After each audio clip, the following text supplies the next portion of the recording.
Welcome to Quarantine Kids Storytime. My name is Jack, and today I'll be reading you Around the World in 80 Days by Jules Verne. Chapter 15, in which the bag of banknotes disgorges some thousands of pounds more.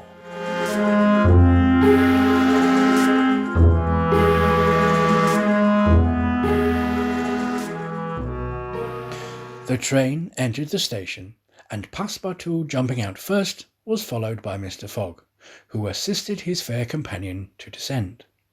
Phileas Fogg intended to proceed at once to the Hong Kong steamer, in order to get Aouda comfortably settled for the voyage. He was unwilling to leave her while they were still on dangerous ground. Just as he was leaving the station, a policeman came up to him and said, "Mr. Phileas Fogg, I am he. Is this man your servant?" asked the policeman, pointing to Passepartout. "Yes." "Be so good as both of you as to follow me."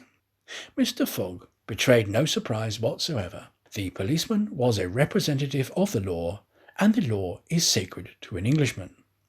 Passepartout tried to reason about the matter, but the policeman tapped him with his stick, and Mr. Fogg made him a signal to obey. "May this young lady go with us?" he asked. "She may," replied the policeman.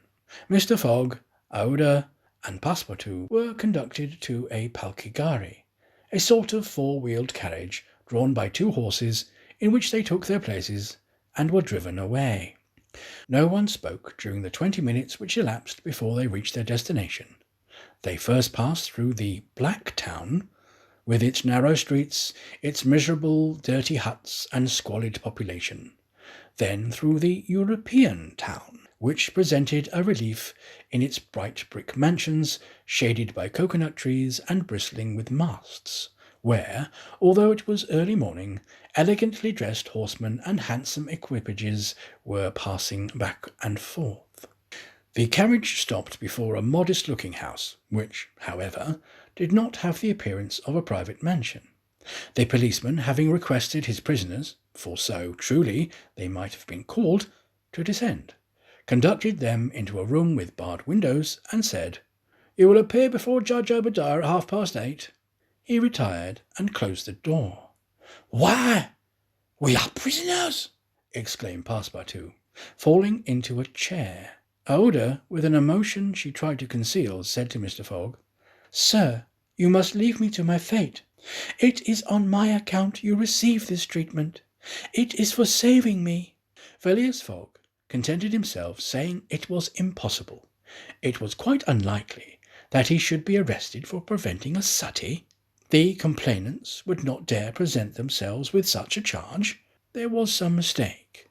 Moreover, he would not in any event abandon Aouda, but would escort her to Hong Kong. "But the steamer leaves at noon," observed Passepartout nervously. "We shall be on board by noon," replied his master placidly. It was said so positively that Passepartout could not help muttering to himself, "Parbleu, that's certain. Before noon we shall be on board." But he was by no means reassured.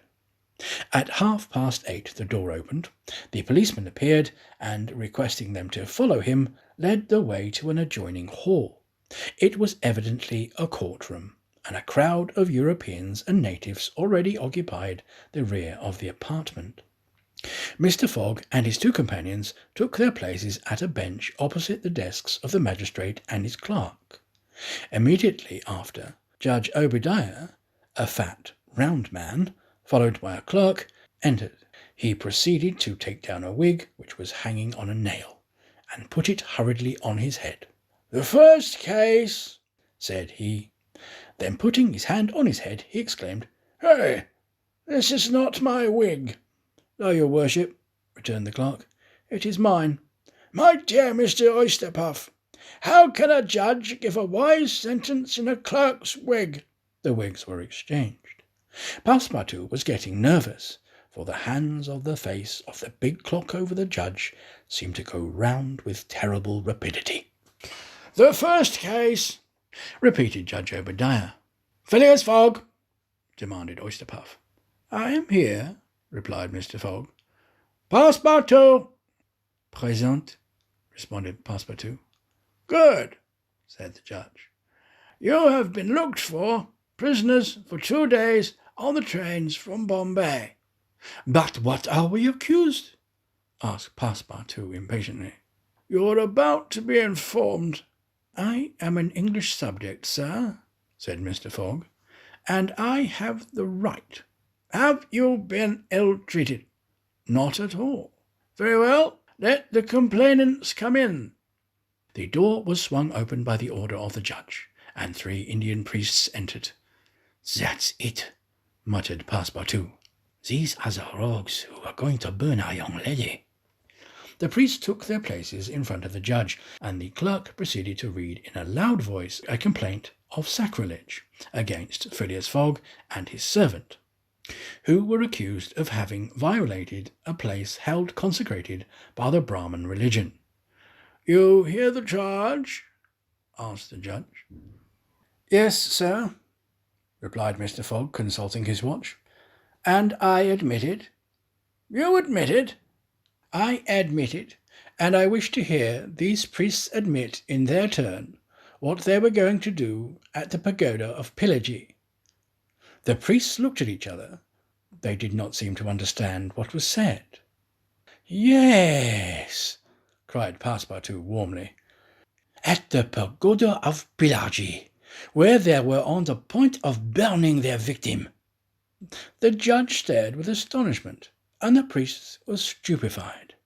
What victim? Said Judge Obadiah. Burn whom? In Bombay itself? Bombay? Cried Passepartout. Certainly, we are not talking about the pagoda of Pillaji, but the pagoda of Malabar Hill at Bombay. And as proof, added the clerk, here are the desecrate's very shoes which he left behind him. Whereupon he placed a pair of shoes on a desk. My shoes! Cried Passepartout, in his surprise, permitting this imprudent exclamation to escape him. The confusion of master and man, who had quite forgotten the affair at Bombay, for which they are now being detained at Calcutta, may be imagined. Fix, the detective, had foreseen the advantage which Passepartout's escapade gave him, and, delaying his departure for 12 hours, had consulted the priests of Malabar Hill. Knowing that the English authorities dealt very severely with this kind of misdemeanour, he promised them a goodly sum in damages, and sent them forward to Calcutta by the next train. Owing to the delay caused by the rescue of the young widow, Fix and the priests reached the Indian capital before Mr. Fogg and his servant, the magistrates having been already warned by a dispatch to arrest them when they arrive. Fix's disappointment when he learned that Phileas Fogg had not made his appearance in Calcutta may be imagined.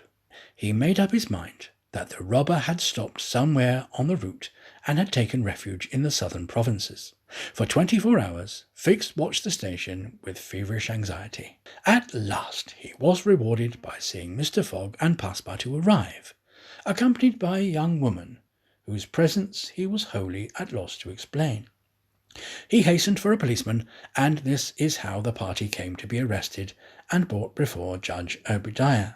Had Passepartout been a little less preoccupied, he would have espied the detective ensconced in a corner of the courtroom, watching the proceedings with an interest easily understood, for the warrant had failed to reach him at Calcutta as it had done at Bombay and Suez. Judge Obadiah had unfortunately caught Passepartout's rash exclamation, which the poor fellow would have given the world to recall. "The facts are admitted?" asked the judge. "Admitted," replied Fogg coldly. "Inasmuch," resumed the judge, "as the English law protects equally and sternly the religions of the Indian people, and as the man Passepartout had admitted that he violated the sacred pagoda of Malabar Hill at Bombay on the 20th of October, I condemn the said Passepartout to imprisonment of 15 days and a fine of £300. £300! cried Passepartout, startled at the largeness of the sum. "Silence!" shouted the constable.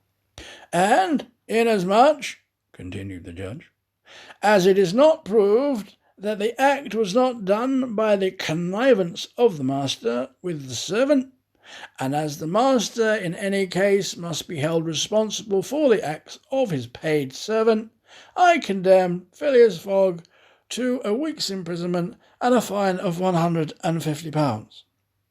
Fix rubbed his hands softly with satisfaction. If Phileas Fogg could be detained in Calcutta for a week, it would be more than the time for the warrant to arrive. Passepartout was stupefied. This sentence ruined his master. A wager of £20,000 lost because he, like a precious fool, had gone into that abominable pagoda.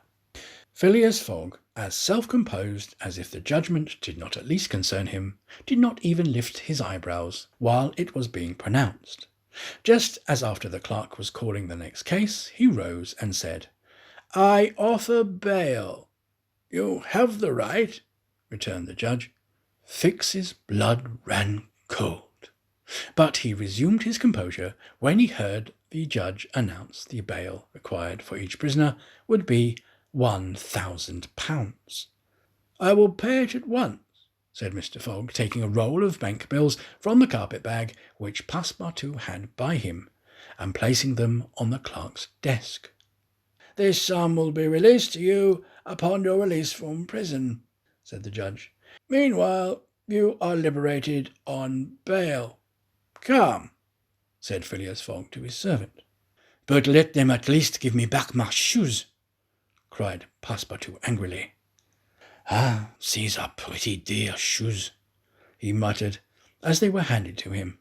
"More than £1,000 apiece, besides they pinch my feet." Mr. Fogg, offering his arm to Aouda, then departed, followed by a crestfallen Passepartout. Fix still nourished hopes that the robber would not, after all, leave the £2,000 behind him, but to decide to serve out his week in jail, and issued forth on Mr. Fogg's traces. The gentleman took a carriage, and the party was soon landed at one of the quays. The Rangoon was moored half a mile off in the harbour, its signal of departure hoisted at the masthead. 11 o'clock was striking. Mr. Fogg was an hour in advance of time. Fix saw them leave the carriage and push off in a boat for the steamer, and stamped his feet with disappointment. "The rascal's off after all," he exclaimed. £2,000 sacrificed. He's as prodigal as a thief. I'll follow him to the end of the world if necessary.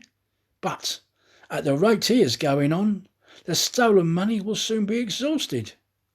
The detective was not far wrong in making this conjecture, since leaving London, what with travelling expenses, bribes, the purchase of the elephant, bails and fines, Mr. Fogg had already spent more than £5,000 on the way, and the percentage of the sum recovered from the bank robber promised to the detectives was rapidly diminishing.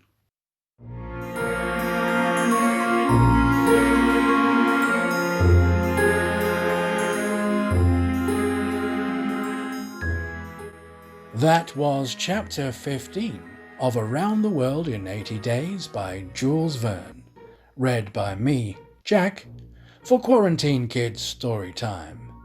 Join me again soon for Chapter 16, in which Fix does not seem to understand in the least what is said to him. Thanks again for listening, and goodbye.